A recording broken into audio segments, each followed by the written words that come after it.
ಇವಳೇಕೆ ಈ ರೀತಿ ಚಿಂತಾಮಗ್ನಳಾಗಿರುವಳು?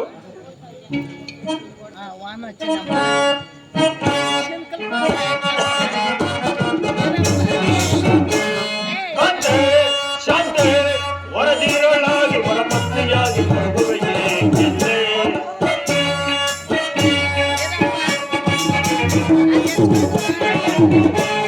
ಶಾಂತೆ ಶಾಂತೆ ವರದಿರಳಾಗಿ ವರಪತ್ನಿಯಾಗಿ ಮರುಗುವೆಯೇ ಗೆಲ್ಲೆ.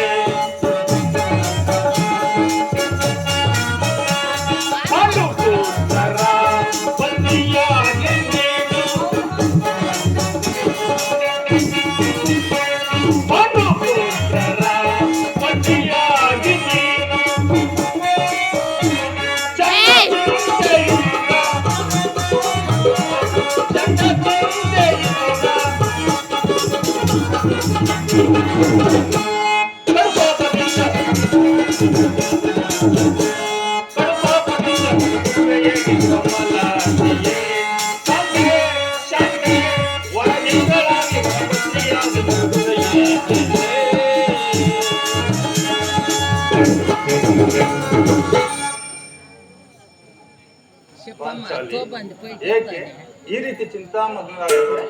ನಾನು ನಿಷ್ಕಾರಣವಾಗಿ ಹಳತಿಲ್ಲ ಸ್ವಾಮಿ. ನನ್ನ ಹಳವಿಗೆ ಒಂದಲ್ಲ 10 ಕಾರಣಗಳು. ನೀವು ಪುರುಷರು ಯಾರಾದ್ರೂ ನಿಮ್ಮನ್ನು ಅಪಹಾಸ್ಯ ಮಾಡಿದ್ರೆ ನೀವೇ ಅವರಿಗೆ ಪ್ರತಿಕಾರ ಮಾಡುವಿರಿ. ಸ್ತ್ರೀಯರ ವಿಚಾರ ಹಾಗಲ್ಲ. ಅವರು ಅನ್ನ ವಸ್ತ್ರಗಳಿಗಾಗಿ ಪರರನ್ನು ಆಶ್ರಯಿಸಬೇಕು. ಪರಮೇಶ್ವರ ಇಂತಹ ಸ್ತ್ರೀ ಜಾತಿಯನ್ನು ಏಕೆ ಸೃಷ್ಟಿಸಿದೆ? ಅಳಬೇಡ ಪಾಂಚಾಲಿ, ಅಳಬೇಡ. ಸ್ತ್ರೀಯರ ಪರಾಧೀನತೆಯು ನಮ್ಮ ಸಮಾಜದ ನಿಯಮ, ಭಗವತ್ ಸ್ವರೂಪಗಳಾದ ಋಷಿಮುನಿಗಳ ಆಜ್ಞೆ. ಪತ್ನಿಯನ್ನು ದ್ಯೂತದಲ್ಲಿ ಪಣವಾಗಿ ಸೋಲುವಂತೆ ನಿಮ್ಮ ಋಷಿಗಳು ತಪಸ್ಸು ಮಾಡಿ ನಿಂದನೆಯು ನಮ್ಮನ್ನು ಸಾಯುವವರೆಗೂ ಬಿಟ್ಟಿದ್ದಿಲ್ಲ. ಅಣ್ಣನ ಅಪರಾಧಗಳನ್ನು ಮನ್ನಿಸುವಂತೆ ನಾನಿನ್ನಲ್ಲಿ ಎಷ್ಟೋ ಬಾರಿ ಬೇಡ್ಕೊಳ್ಳಿಲ್ಲವೇ? ಆಗಿದ್ದು ಆಗುವಾಯಿತು, ಅದನ್ನು ಮರೆತು ಬಿಡು. ಹೀಗೆ ಈ ರೀತಿಯಾಗಿರುವೆ, ನನ್ನಲ್ಲಿ ತಿಳಿಸಬಾರದೇನು? ತಿಳಿಸುವೆ. ಆದರೆ ಅದರಿಂದ ಆಗೋ ಪ್ರಯೋಜನವಾದ್ರೂ ಏನು ಸ್ವಾಮಿ? ತಾವು ಎಷ್ಟಾದ್ರೂ ಮೊದಲೇ ಅಣ್ಣನ ಆಜ್ಞಾಧಾರಕರಲ್ಲವೇ? ಇಂದಿನ ಮಾತು. ಈಗ ನಾನು ಯಾರೋ ಆಜ್ಞಾಧಾರಕನಲ್ಲ. ಹಾಗಾದ್ರೆ ಕೇಳಿ.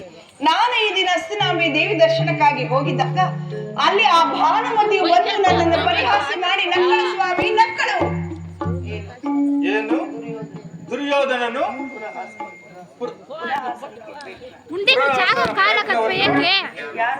ಯಾರು ರಾಯಭಾರಿ? ಮತ್ತಿನ್ಯಾರು?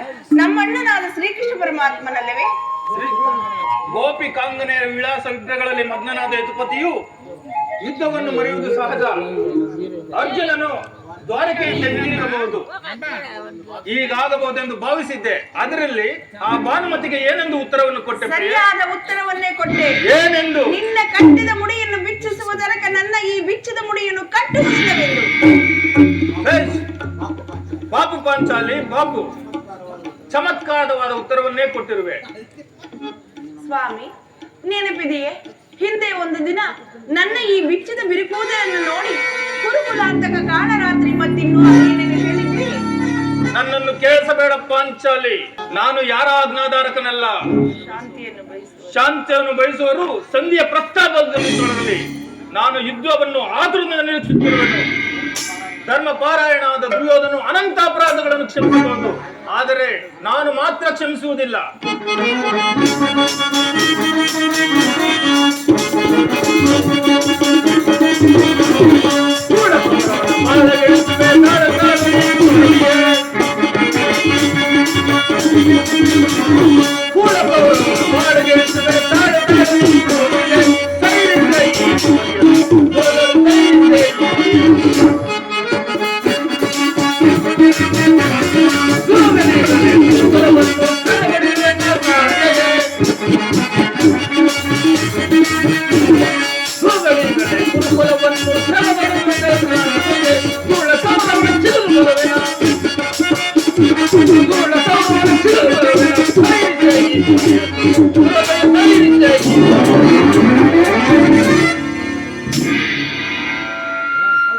ನೋಡಣ್ಣ, ಅಣ್ಣನಾದ ಭೀಮಸೇನನು ಸಂಧಿಯ ಪ್ರಸ್ತಾಪವನ್ನು ಕೇಳಿ ಕೇರಳದ ಸಿಂಹದಂತೆ ವಿಜೃಂಭಿಸುತ್ತಿರುವುದು.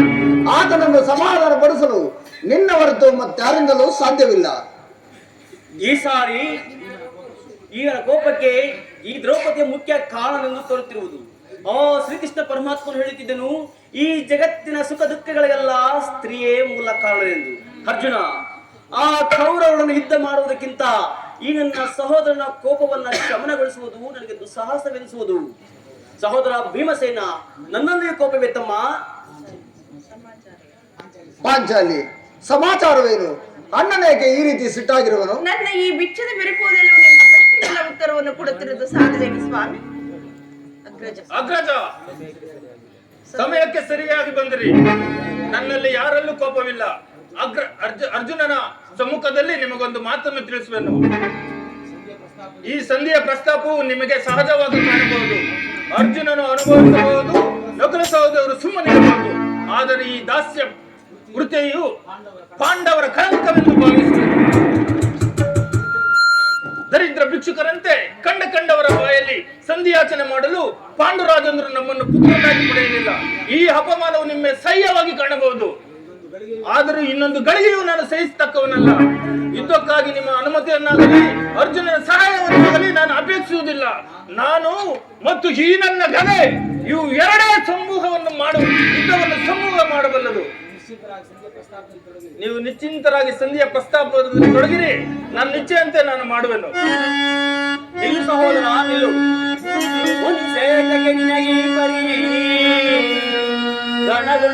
ಭೀಮಸೇನ ಅನುಜಾತನ ಸೈರಿಪುದು, ಅನುಜಾತನ ಸೈರಿಪುದು, ಮನ ಸೈರಿಸಿ ಶಾಂತನಾಗು ಭೀಮಾ. ಸಹೋದರ ಸಹೋದರ ಏತರ ನಡತೆ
ಸಹೋದರ ಭೀಮಸೇನ, ನಿನ್ನ ಕೋಪವನ್ನು ತಣಿಸುವ ಶಕ್ತಿ ನನ್ನಲ್ಲಿಲ್ಲ.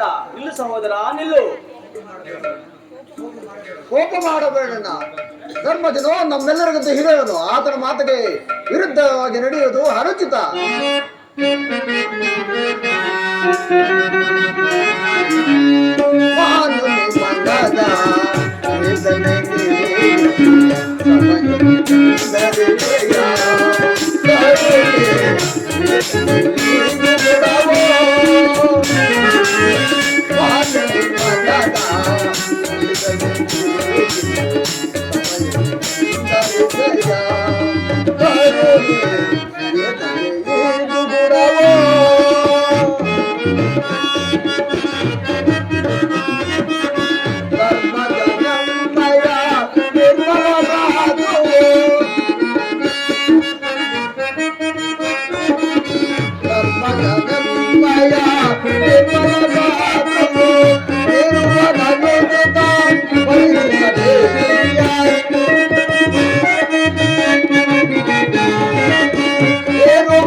ಇದಕ್ಕೆ ಏನು ಹೇಳುವೆ ಪಾಂಚಾಲಿ? ಧರ್ಮ ಅಧರ್ಮವೆಂದು ಅರ್ಥವಿಸುತ್ತ ಕ್ಷತ್ರ ಧರ್ಮವೇನೆಂಬುದನ್ನು ಮರೆಯುವುದು ನಿಮಗೆಲ್ಲರೂ ಗೊತ್ತಿದ್ದೇವೇನು?